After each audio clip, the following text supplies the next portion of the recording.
Angular momentum.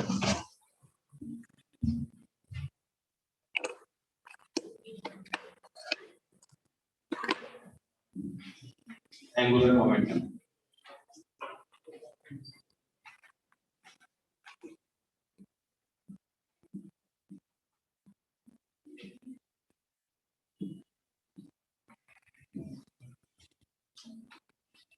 तो angular momentum क्या?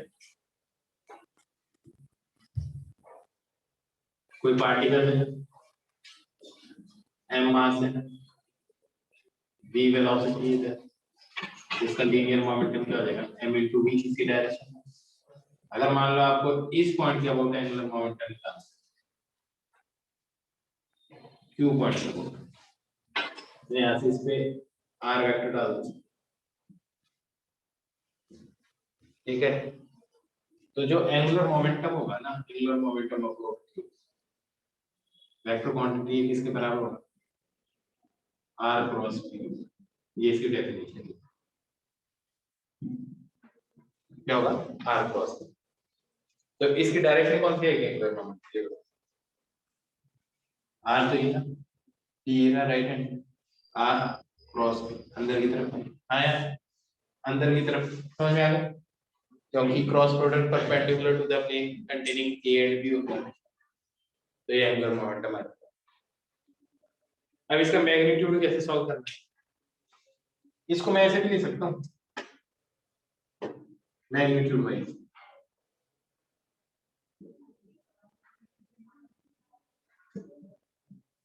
ये थीटा किस किसके बीच का एंगल है? आर और बी के बीच का एंगल है। तो अगर इसको देखो तो और इसके ऊपर तो परपेंडिकुलर डालो, तो ये एंगल की क्या होगा? ये आर लेंथ है, ये थीटा है, तो ये लेंथ कितनी होगी?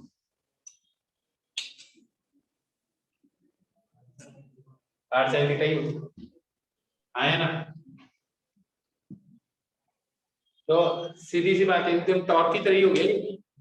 टॉर्क क्या होता है? आर क्रॉस एफ होता है, आया ना। तो एंगुलर मोमेंटम क्या? आर क्रॉस पी है। आई बात समझ, एनालॉजी भी इसके अंदर। ये थीटा आ गया, आर साइन थीटा आ गया, तो सीधी सी बात है, ये आप क्या करो, जो भी लीनियर मोमेंटम है ना, उसके सपोर्ट के ऊपर क्या डाल दो? परपेंडिकुलर डाल दो। लीनियर मोमेंटम इनटू जो सपोर्ट की कितनी दूरी है, परपेंडिकुलर डिस्टेंस, वो क्या होगा? Angular momentum. जैसे मैं इस पॉइंट के अबाउट, क्यू पॉइंट के अबाउट, ये एक ऑब्जेक्ट है, इसका m मास है और v वेलोसिटी नीचे की तरफ है, ये डिस्टेंस कैपिटल r है। तो इस क्यू पॉइंट के अबाउट इसका क्या एंगुलर मोमेंटम होगा? इसका m मास।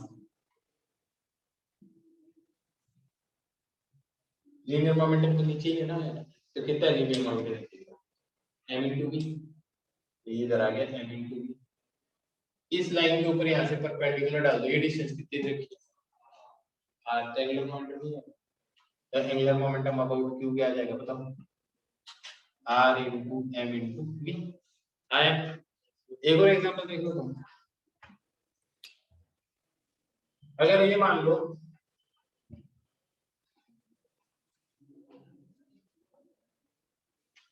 एक मास है 5 kg का, इधर वेलोसिटी है 10 मीटर पर सेकंड,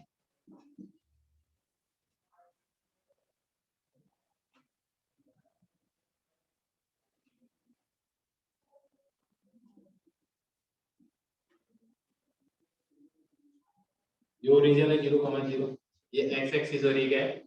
y एक्सिस है। ओरिजिन तो हो गया, ये पॉइंट m हो गया, ये पॉइंट n हो गया। मेरे को ये बताओ, angular momentum about point m कितना हो?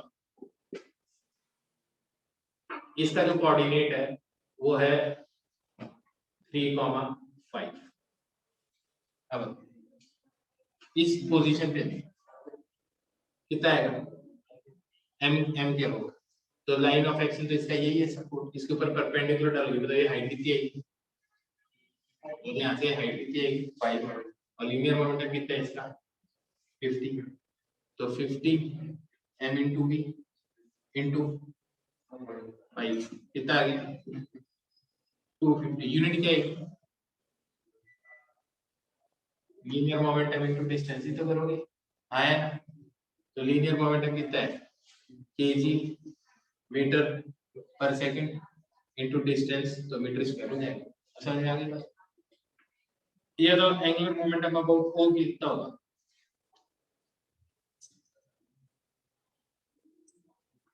एंगुलर मोमेंटम अबाउट ओ कितना होगा यार इसके ऊपर अभी भी परपेंडिकुलर इसके सपोर्ट के ऊपर परपेंडिकुलर डालोगे अभी भी ये डिस्टेंस भी क्या होगी क्या होगी 5 ही होगी तो कितना आ जाएगा ये 50 into 5 ही आ जाएगा हाँ यार 250 kg मीटर स्क्वायर पर सेकंड हाँ यार एन पॉइंट के अबाउट क्या होगा सर फर्स्ट वाली एग्जांपल रिपीट करना लीनियर मोमेंटम इधर है नो सर वो जो दूसरी साइड है सर जो दूसरी साइड है ये वाला नो सर ये उसके वाला आगे यस सर ये तो यही है यार m मास है v वेलोसिटी नीचे तो लीनियर मोमेंटम इधर है q पॉइंट के अबाउट एंगुलर मोमेंटम निकालना था तो इस लीनियर मोमेंटम के सपोर्ट के ऊपर परपेंडिकुलर डाल दो ये डिस्टेंस r है तो linear momentum into perpendicular distance इसके ऊपर आगे ओके सर हाँ एन के अबाउट क्या आ जाएगा जीरो आएगा क्यों थीटा जीरो ये क्या आर जो ये वाली डिस्टेंस वही क्या है जीरो ये इसी पास आउट हो रहा है आया ना भाई यहाँ से तो तुम ये परपेंडिकुलर अगर इसी पॉइंट पे देखोगे तो इसके ऊपर क्या परपेंडिकुलर डिस्टेंस डालोगे बताओ मेरे को जीरो डालोगे ना तो zero into m into v तो करोगे इसको ये बात है क्या बात है बस लिख लो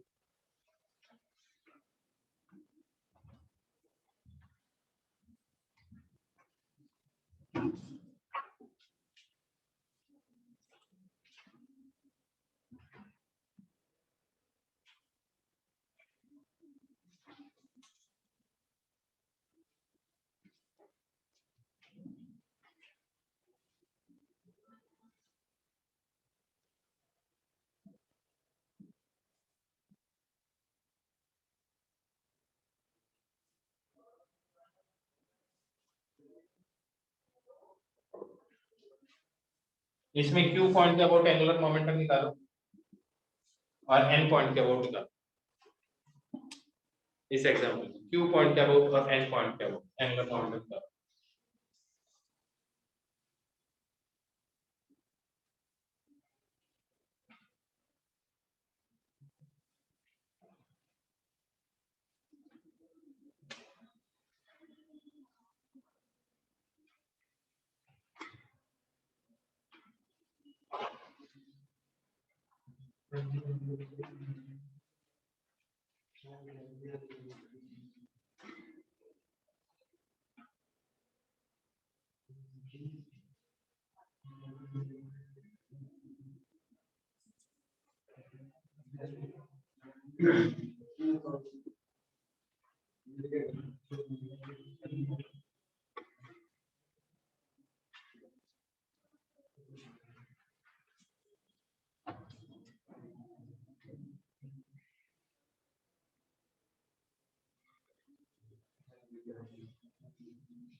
क्या आ गया आंसर?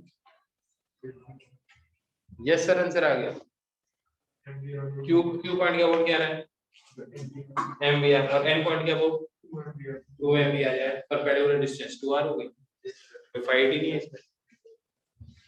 आ गया सर?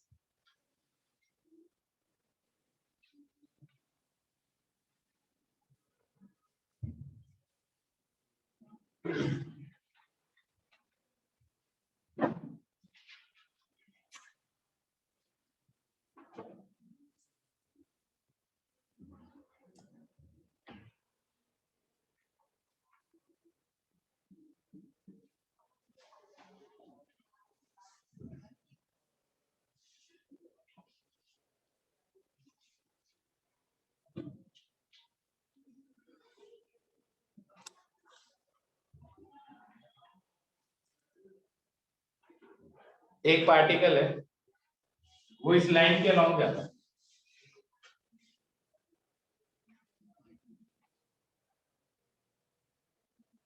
पार्टिकल का मास है m और वेलोसिटी v। इसका एंगुलर मोमेंटम बताओ अबाउट ओरिजिन। देखो, a particle is moving along this line, find its angular momentum about origin. Find its angular momentum about origin.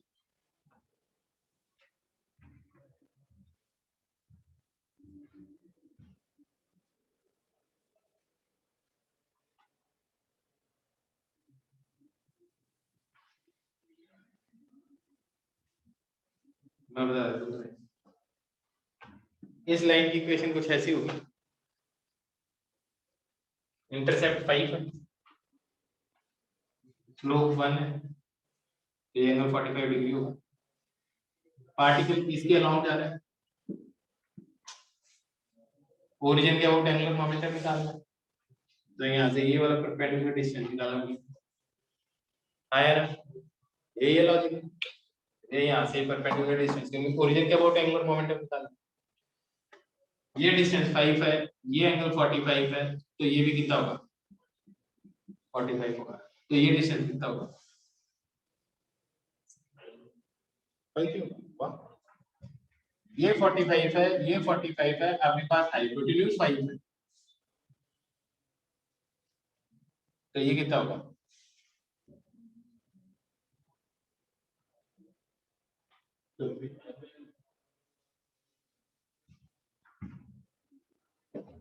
ये 90 डिग्री है ना, ये क्या है? हाइपोटेन्यूज। हाइपोटेन्यूज है 45 है, तो ये क्या हो जाएगा? 5 cos 45, cos 45 की वैल्यू क्या होती है? तो ये डिस्टेंस कितनी होगी? 5 होगी। तो ओरिजिन के अबाउट एंगुलर मोमेंटम कितना हो गया? m into v 5 है। बस करना यही है हर बार। और जैसे यहाँ से कोई पार्टिकल हो जा रहा है, मास है v, वेलोसिटी, इस पॉइंट के अबाउट एंगुलर मोमेंटम क्या होगा?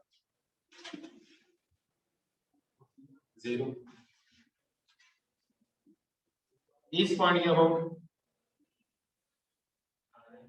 mvr, के अबाउट 3 mvr। समझ में आ गई बात? इसके अबाउट और इसके अबाउट डायरेक्शन सेम है, अलग अलग है? अलग अलग है। इसके अबाउट ये वाली टेंडेंसी मूव होगी, एंगुलर मोमेंटम इधर का। इसके अबाउट ये टेंडेंसी मूव होगी, एंगुलर मोमेंटम राइट हैंड। आई बात नहीं? जो भी साइंस लैंग्वेज में वो कॉल करो, वो ये एंगुलर मोमेंटम की डायरेक्शन। क्या बात समझ आ गई? पक्का?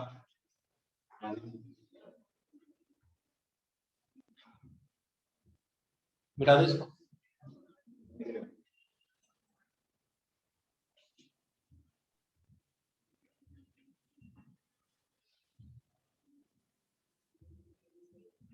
ये वाला बिल्कुल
हाँ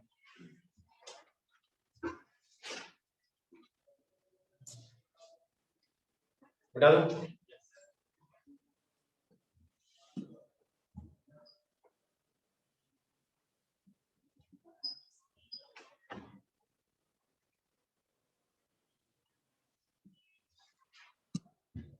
अच्छा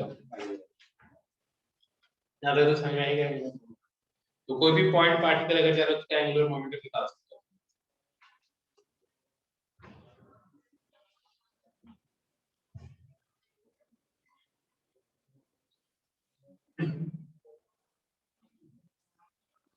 m मास है, v वेलोसिटी से प्रोजेक्ट कर दिया, एंगल थीटा है, तो ये प्रोजेक्ट कहीं हो जाएगा, क्यों आएगा। फाइंड एंगुलर मोमेंटम, देखो find angular momentum about point of projection. Point of projection कौन सा है, जहां से देख रहे हैं ना। Find angular momentum about point of projection when the particle is at the highest point and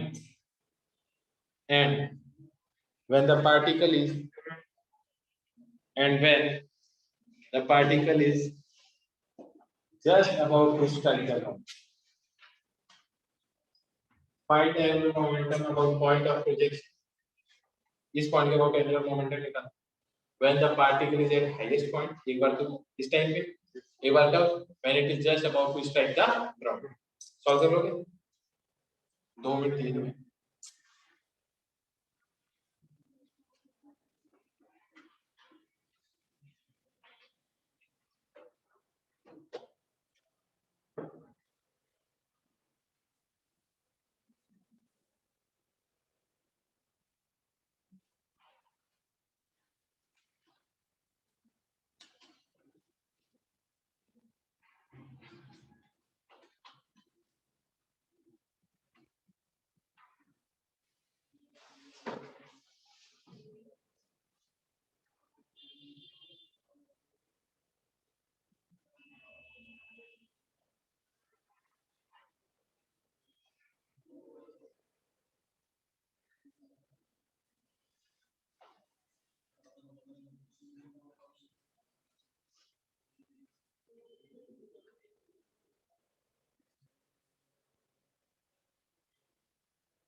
projectile किसको याद है, चक्कर तो ये है ना, याद है।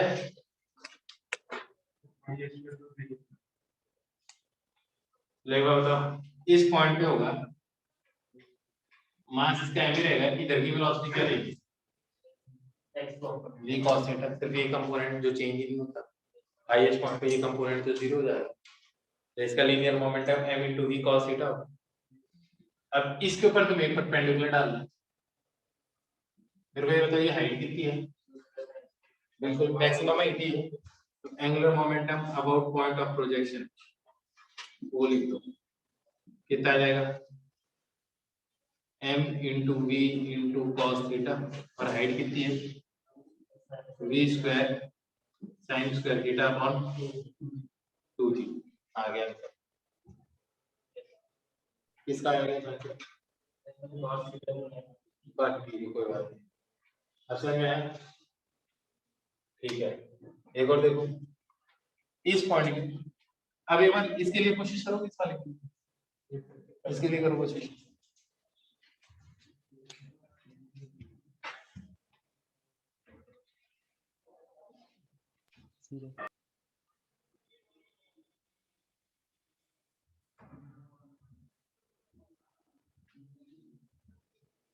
चलो ये थोड़ा सा टिपिकल है, मैं बता देता हूँ।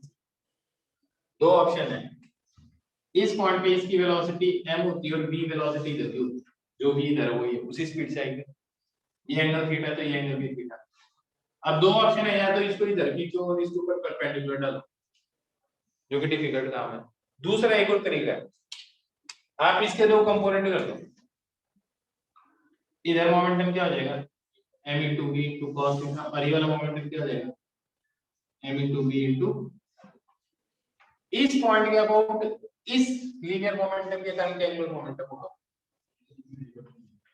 और इसके कारण ही होगा पूरा का पूरा, तो इसके ऊपर देखो परपेंडिकुलर डिस्टेंस है, ये किसके बराबर है रेंज, तो एंगुलर मोमेंटम जस्ट जब इस टाइप कर रहा है तो इसका तो लेना नहीं है, सिर्फ इसी कंपोनेंट का लेना है, तो m into v into sin theta, range कितनी होती है v square sin 2 theta upon g, so this is the answer।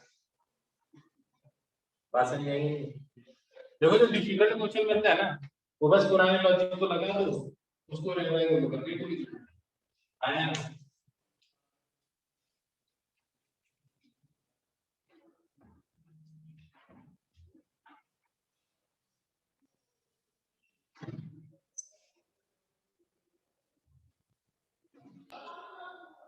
Sir जो हमने ऊपर वाला निकाला उसमें उसमें हमने m sin v sin theta को क्यों नहीं कंसीडर किया? नहीं नहीं कर, हाईएस्ट पॉइंट पे वर्टिकल वेलोसिटी जीरो हो जाती है, क्या करें अभी तो हाईएस्ट पॉइंट और ऊपर चली जाती चीज, देख लिया ओके, बिठा दूं बिठा दूं,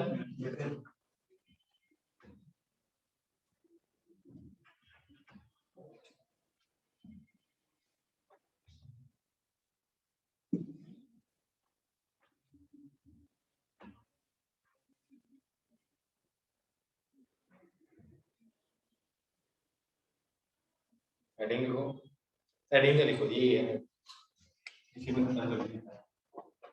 ये मान लो एक ऑब्जेक्ट है, ये इस एक्सिस के अबाउट रोटेट हो ओमेगा, तो इसका एंगुलर मोमेंटम निकाल, तो ध्यान से देखो निकालने का तरीका क्या है,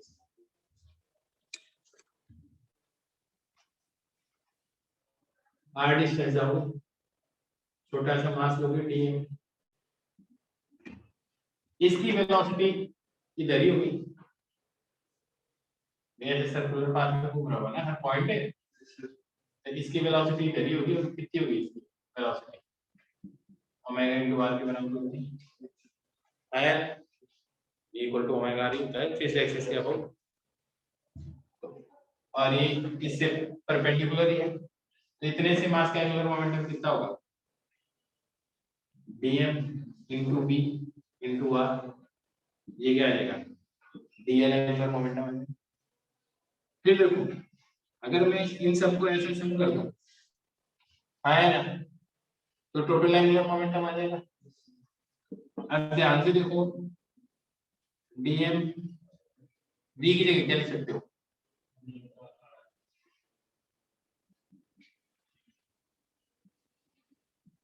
ओमेगा कांस्टेंट हो बाहर आ जाएगा।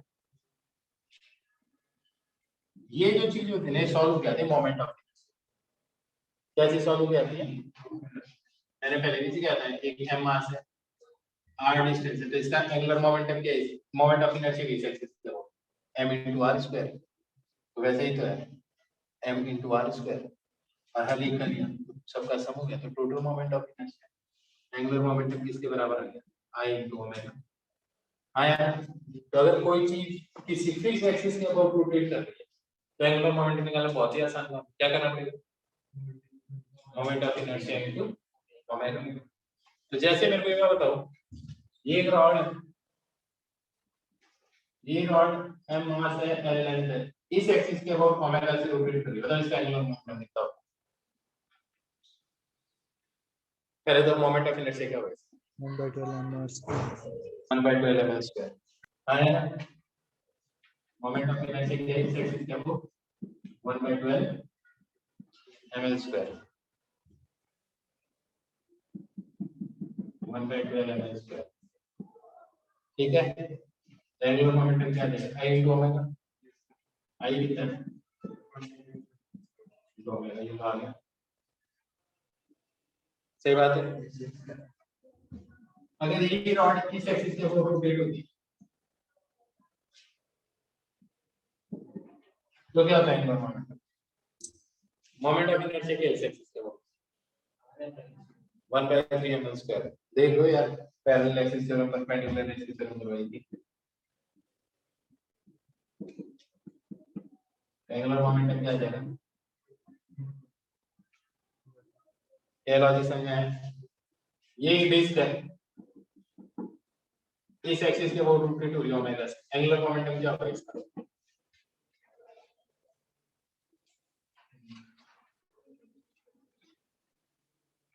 मैं वाला मोमेंट ऑफ इनर्शिया कर दूं अभी तक नहीं करते ये चैप्टर खत्म होने वाला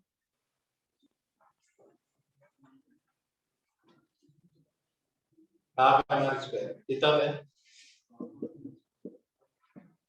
एंगुलर मोमेंटम क्या आ जाएगा अगर ये एक रिंग होती अब क्या होता है angular momentum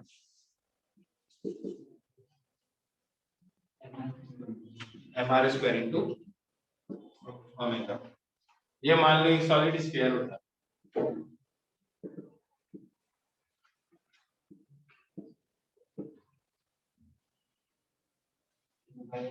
5 mr square into omega बहुत बढ़िया सॉलिड स्फीयर होता तो समझ में आ गया। अगर कोई भी चीज फिक्स्ड एक्सिस के अबाउट रोटेट हो उसका एंगुलर मोमेंटम कितना जाएगा देखो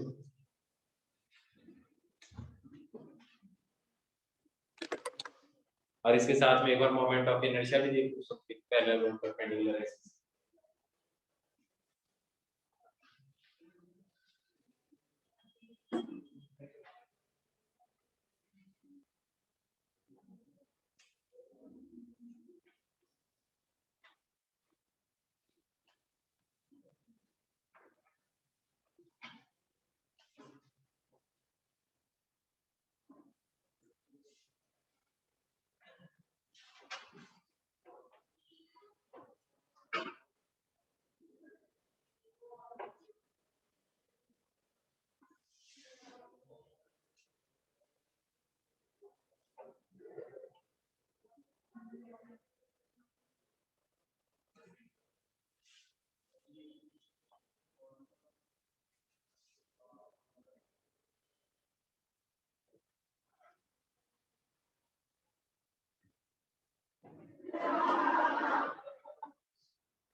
रख लिया पक्का।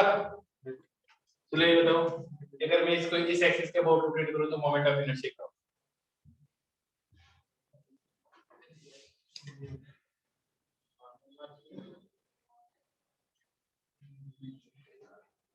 पैरेलल एक्सिस करूंगी 3/2 m r square into omega, ऐसा मेरा टाइम मिले, इसलिए बोलता हूँ कि जब टाइम मिले ना उसको स्पेशली यूज किया करो एकदम। आई बात समझे?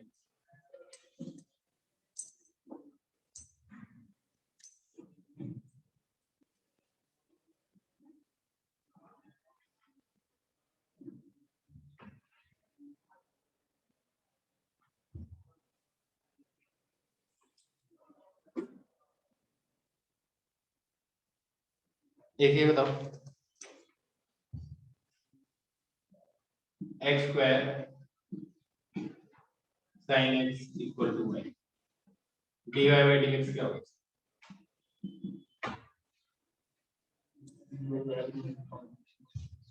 To x sine x plus क्या किया आपने, पहले वाले का डेफिनेशन दूसरा ऐसा, दूसरे वाले का पहला ऐसा, पता नहीं बात। ओके अब जरा देखो एंगुलर मोमेंटम क्या होता है, r क्रॉस, अगर मैं इसका डिफरेंशिएशन करूं, एक बार इसका डिफरेंशिएशन कर दें,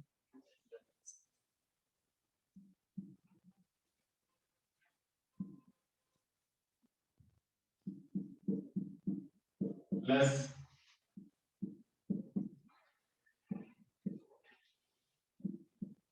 ऐसा होगा, ये क्या चीज आएगी, अरे कांस्टेंट क्या आएगा, dr by dt क्या होता है, वेलोसिटी होती है, क्या होता है, वेलोसिटी होती है, rate of change of position vector is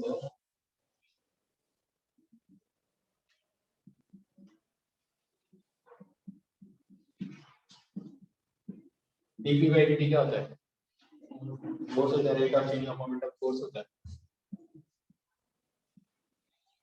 ये बात समझी, बेटा तुमसे तुम्हें दिखाई दे रहा है,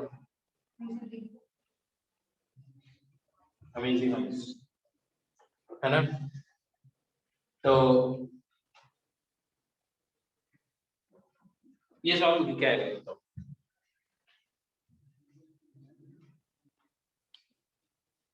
मोमेंटम और वेलोसिटी के बीच में क्या एंगल होता है, जीरो। यार जिधर वेलोसिटी होती है मोमेंटम तो उधर ही होता है, तो ये तो दोनों क्या हो गए, पैरेलल हो गए, आया ना, तो दोनों के बीच का एंगल क्या होगा, 0। क्रॉस का मतलब क्या होता है, साइन थीटा, तो साइन 0 क्या होता है, 0, तो ये वैल्यू क्या आएगी सॉल्व होगी, ये आर क्रॉस एफ नहीं देखा अभी तक, टॉर्क होता है, आया ना, तो डीएल बाई dt किसके बराबर आ गया, ये तो 0 है, जो किसके बराबर है, टॉर्क के बराबर है, आया ना। तो मेरे को एक चीज बताओ,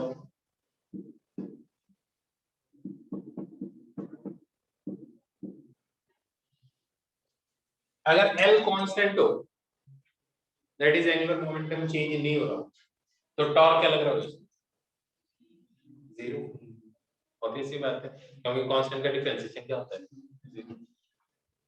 ये 0 है, इसका मतलब L क्या है, कांस्टेंट है, तो इसका मतलब यही होगा। तो अगर किसी चीज पे नेट एक्सटर्नल टॉर्क 0 लगता है, तो उसका एंगुलर मोमेंटम क्या रहना चाहिए, तो मतलब चेंज नहीं हो रहा, तो ये भी तो बोल सकते हो ना कि इसका एंगुलर मोमेंटम कंजर्व रहना चाहिए, आया ना। इसी को क्या बोलते हैं, law of conservation of angular momentum, क्या बोलते हैं, law of conservation of angular momentum. ये क्या कहता है, if net external torque acting on A system is 0, then angular momentum of the system remains conserved या remains constant। देखो ये बात, लॉ ऑफ, पहले यहाँ पे पहले लिखो जो मैं स्टेटमेंट कर रहा हूँ, law of conservation of energy, देखो it states that it states that it states that if net external torque it states that if net external torque it states that if net external torque acting on a system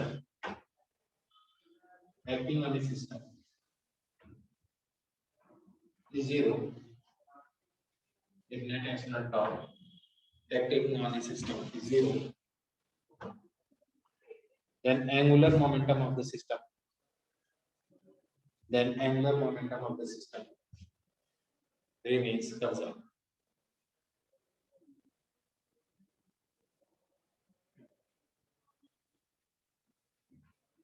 ये देख लो,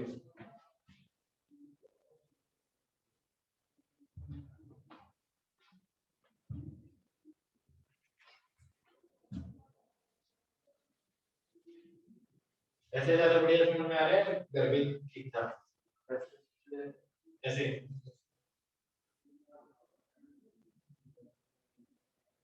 ये तो अगला chapter कौन सा पढ़ोगे तुम,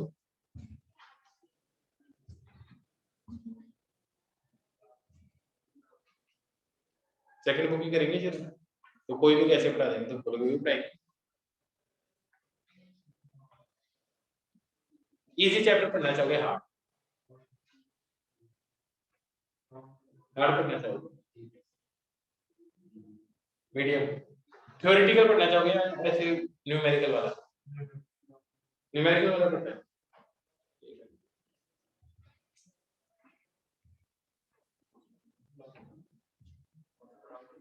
जो मेरी इच्छा होगी जरा मैं ऐसे उधर पढ़ाना मेरी हुई है, जो मेरे को पढ़ा।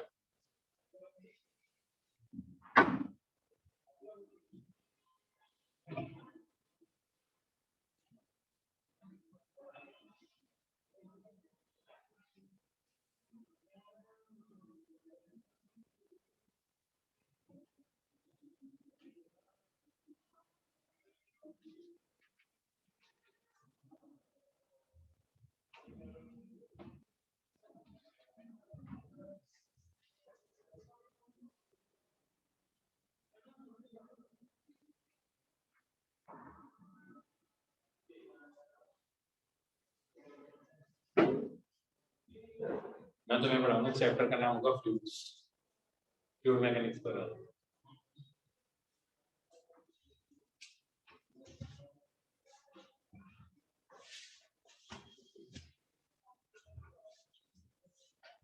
देखिए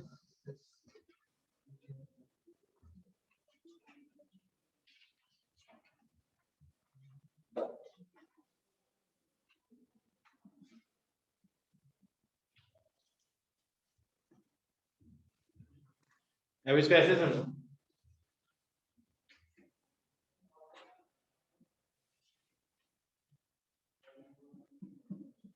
ये एक डिस्क है,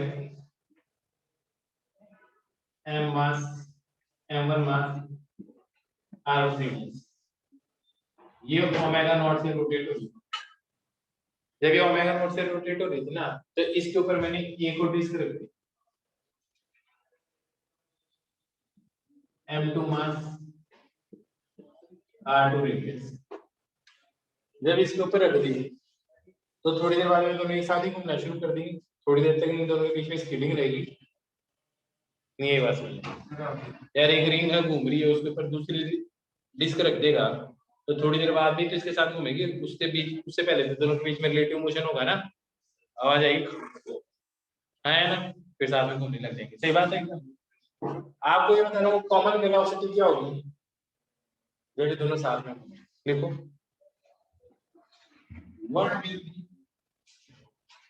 what will be angular velocity of the lower disk when relative motion between two disks is, hello रुक जाएगा, and when relative motion between two disks cease।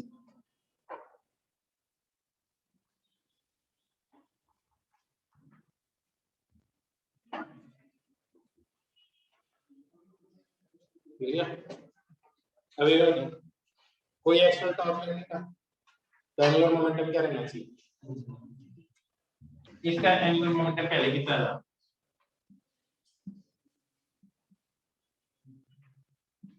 ये इनिशियल एंगुलर मोमेंटम था, है फाइनल एंगुलर मोमेंटम क्या होगा, ये disc इसके ऊपर आ जाएंगे, फिर ये दोनों ही किसी ना किसी ओमेगा डैश वेलोसिटी से घूम रही होगी, और इस एक्सिस के अबाउट दोनों का मोमेंट ऑफ इनर्शिया क्या हो जाएगा, ऐड हो जाएगा सीधा सीधा, क्या आ जाएगा, हाफ m1 r1 का square plus half m2 r2 का स्क्वायर इनटू ओमेगा डैश, और कोई एक्स्ट्रा टॉर्क लगा नहीं तो क्या होना चाहिए, L initial should be equal to, तो कितना आ जाएगा, हाफ m1 r1 का स्क्वायर हाफ m2 r2 का square into omega dash should be equal to half m1 r1 का स्क्वायर इनटू ओमेगा, आया ना, 2 2 2 ईच अदर, आया ना, तो ओमेगा डैश किसके बराबर आ जाएगा, m1 r1 का square into omega naught upon m1 r1 का स्क्वायर प्लस m2 r2 का स्क्वायर। सही बात है।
देख लिया?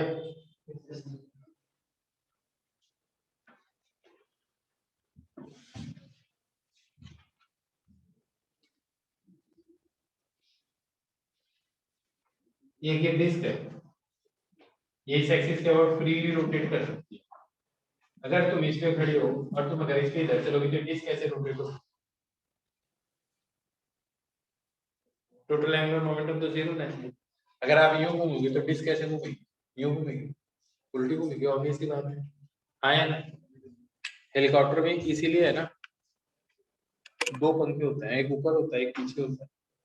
अगर पीछे वाला पंखा बंद हो जाएगा ना तो ऊपर वाला पंखा यूं घूमेगा ना, तो पीछे हेलीकॉप्टर कैसे घूमेगा? यूं घूमेगा। क्यों? एंगुलर मोमेंटम कंजर्व रहना चाहिए। बस में इसीलिए जो इंजन होता है ना प्लेन के, ये दो इंजन है ना, हाँ या ना? तुमने कभी ये सोचा कि ये ऐसे ऐसे कैसे हो जाता प्लेन? आज लॉजिक बता दूं क्या है। इसमें अगर ये यूं घूम रहा है ना, इंजन यूं घूम रहा है, फैन उसका यूं घूम रहा है, तो इसमें कैसे घूमेगा? यूं घूमेगा या यूं उल्टा घूमेगा?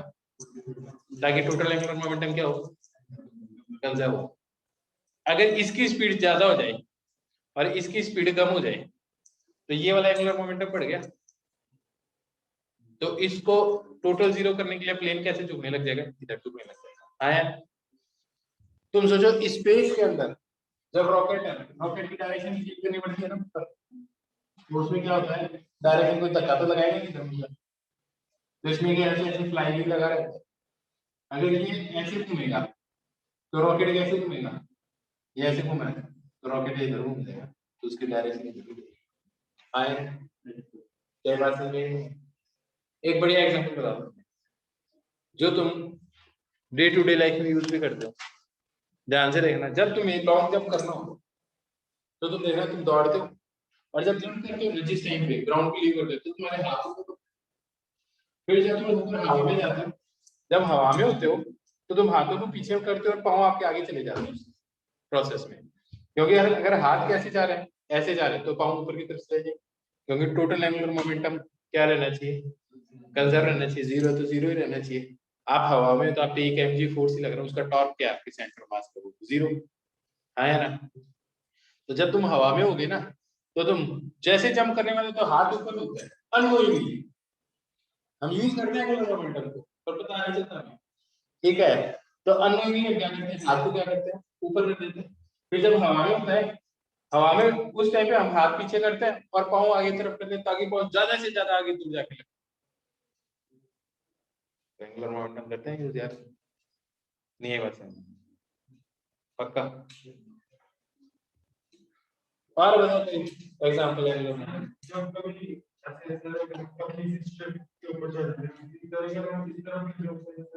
तो हाथ को, हाँ बिल्कुल, जो जैसे तुमने देखा होगा जो उसके ऊपर चलते हैं, डंडे के ऊपर चलते हैं, डंडा हाथ में रखते हैं और रस्सी पे चलते हैं, तो यूं रखते हैं ना, तो अगर वो इधर चलने लगते हैं ना तो उसको ऐसे घुमा देते हैं। हाँ है ना? तो ताकि वो फिर से बैलेंस हो जाए। उसका प्रोसेस एक और है, सेंटर ऑफ मास शिफ्ट करते हैं उसके अंदर। अगर उसका सेंटर ऑफ मास इधर शिफ्ट कर दिया ना तो उसने उसको उधर शिफ्ट कर देता है जनरली। रोटेट भी करते हैं पर वो इतना बढ़िया लॉजिक नहीं है। तो बस अच्छी तरह से और बताओ कोई एग्जांपल यार।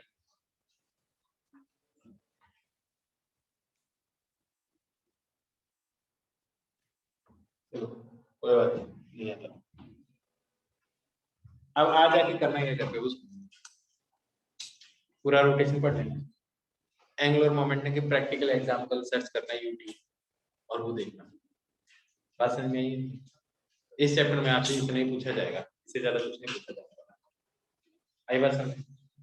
पक्का? ठीक है, अगली क्लास में तुम जो बोलोगे मैं तुम्हें एक बार वो पढ़ा दो, मैकेनिक्स हम खत्म करेंगे। ठीक है, फिर अगली क्लास के बाद में तो शायद नेक्स्ट वीक ही आ जाएगा ना रोज क्लास है तुम्हारी? कल नहीं है क्या? ठीक है, तो परसों फिर सारा का सारा तुम पढ़ भी लोगे, सारा का सारा जो भी डाउट हो रोटेशन के